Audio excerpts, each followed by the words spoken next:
Hello சொந்தங்களே, அஸ்ஸலாமு அலைக்கம். எல்லாம் எப்படி இருக்கீங்க? நம்ம ஃபேன்சி கிச்சனில் ஆப்கானிஸ்தான் சிக்கன் கிரேவி சூப்பராக டிஃப்ரெண்ட்டாக செய்வோம். அதுக்கு ஒரு மேட்சாக நம்ம இந்தியன் இடியாப்பமும் ஒன்று மேட்சாக செஞ்சு வைப்போம். சூப்பராக இருக்கும் ரெண்டுமே. நீங்களும் இதே போல் செஞ்சு பாருங்கள். அதுக்கு என்னென்ன பொருள் வேணுங்கிறத நம்ம பார்ப்போம் வாங்க. அதுக்கு நம்ம ஒரு கடாயில் எண்ணெய் ஊற்றிக்குவோம். அடுப்பு பற்ற வச்சு ஒரு 6 ஏலக்காய், ஒரு ஸ்பூன் மிளகு, ஒரு ஸ்பூன் ஜீரகம், ஒரு ஸ்பூன் சோம்பு, ஒரு 6 பட்டை, 6 கிராம்பு, 2 அன்னாசிப்பூ, 2 பிரெஞ்சு இலை எல்லாம் போட்டு நல்லா வதக்கிக்கலாம். அதுக்கு முன்னாடி ஒரு 1/4 கிலோ வெங்காயத்தை நல்லா பொடிசாக எடுத்து போட்டு எண்ணெயில் போட்டு வதக்கிக்குவோம். ஒரு கைப்பிடி முந்திரி பருப்பு போட்டுக்கலாம். ஒரு 6-7 பச்சை மிளகா போட்டு நல்லா வதக்கிக்கலாம். நல்லா வதங்கினதுக்கப்புறம் நம்ம எடுத்து வச்ச ஸ்பைசியை அதில் போட்டுக்குவோம். நல்லா வதக்கி விடுங்க. நல்லா வதங்கினதுக்கப்புறம் 2 விரல் கட்ட அளவு இஞ்சி எடுத்துக்குவோம். அதை பருத்து போட்டுக்கலாம். ஒரு 5 பெரிய பல்லு பூண்டு போட்டிருக்கோம். அதையும் போட்டு நல்லா வதக்கி விடுவோம். நல்லா வதங்கினதுக்கப்புறம் ஒரு கைப்பிடி அளவு புதினா தலை, ஒரு கைப்பிடி அளவு மல்லித்தலை, அதையும் போட்டு நல்லா வதக்கி விட்டு நம்ம ஆற வச்சுக்கலாம். இதை மிக்சியில் போட்டு அரைக்கணும்.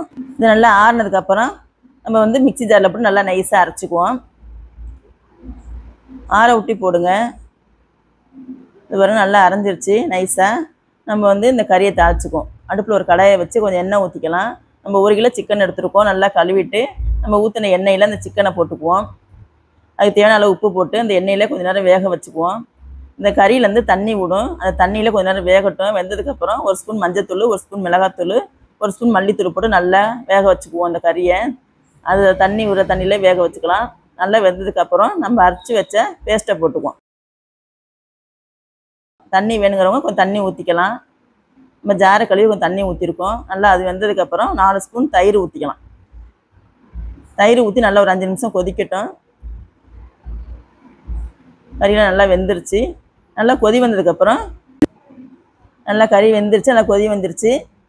நல்லா 1 ஸ்பூன் கஸ்தூரி மேத்தி எடுத்து நல்லா கசக்கி அதில் போட்டுக்குவோம். இப்போ கறி ரெடி ஆயிடுச்சு. ஆப்கானிஸ்தான் சிக்கன் இப்போ ரெடி ஆயிடுச்சு. சூப்பராக டிஃப்ரெண்ட்டான டேஸ்ட்டில் நல்லா கமகமன்னு நல்லா வாசமாக இருக்குது. இப்போ இது ரெடி ஆகிடுச்சு. நம்ம இடியாப்பம் செய்வோம். இடியாப்பத்துக்கு சுடுதண்ணி வச்சுருக்கோம் அடுப்பில். அதுக்கு தேவையான அளவு உப்பு போட்டுக்குவோம். நான் 1/2 கிலோ பச்சரிசி மாவு எடுத்துருக்கேன். இடியாப்பம் மாவு நல்லா சளிச்சிக்கலாம் கட்டி இல்லாமல். தண்ணி நல்லா கொதி வந்துருச்சு. தண்ணி எடுத்து மாவில் ஊற்றி நல்லா சுட இருக்கையிலேயே நல்லா கரண்டியை போட்டு நல்லா கிண்டி வச்சுக்குவோம். கட்டி இல்லாமல் கிண்டிக்குங்க. அப்போ தான் புளியையில் நல்லா நைஸாக வரும்.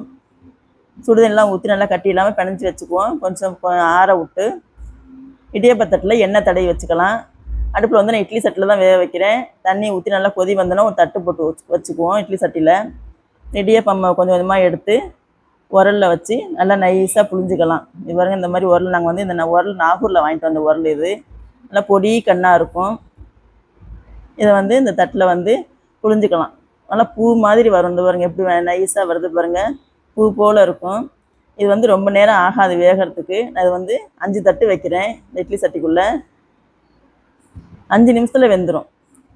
நல்லா பூ போல் இடியாப்பமும் கறியும் ரெடி ஆயிடுச்சு. இப்போ பாருங்கள் வெந்துருச்சு பாருங்கள். எப்படி இப்படி எடுத்து தட்டி விட்டோன்னே டப்புன்னு உளுந்துடும். அதனால தான் நம்ம லைட்டாக எண்ணெய் தடவி வச்சுக்கிறதுங்க. பாருங்கள் ரெடி ஆகிடுச்சு பாருங்கள் இடியாப்பம். இதே போல் எல்லா இடியாப்பமும் சுட்டு எடுத்துக்குவோம். எங்கள் வீட்டில் டின்னர் இன்றைக்கி இடியாப்பமும் ஆப்கானிஸ்தான் சிக்கன் கிரேவியும். வாங்க சாப்பிட. எப்படி பஞ்சு போல் எப்படி இருக்குது பாருங்கள். நீங்களும் உங்கள் வீட்டில் இதே போல் செஞ்சு சாப்பிடுங்க. நல்லா சூப்பராக இருக்கும். ரெண்டுக்கும் காம்பினேஷனு. வீட்டில் உள்ளவங்களுக்கு செஞ்சு கொடுங்க. கமெண்டில் எப்படி இருக்குன்னு சொல்லுங்கள். மற்றவங்களும் ஷேர் பண்ணுங்கள். சப்ஸ்கிரைப் பண்ணுங்கள். நம்ம சேனலில் பார்க்குறவங்களும் சப்ஸ்கிரைப் பண்ணாமல் பார்க்குறீங்க, சப்ஸ்கிரைப் பண்ணுங்கள். பாருங்கள் ரொம்ப சூப்பராக இருக்குது. வாங்க சாப்பிடுவோம். கமெண்டில் எப்படி இருக்குன்னு சொல்லுங்கள். மற்றவங்களும் ஷேர் பண்ணுங்கள். அஸ்ஸலாமு அலைக்கும்.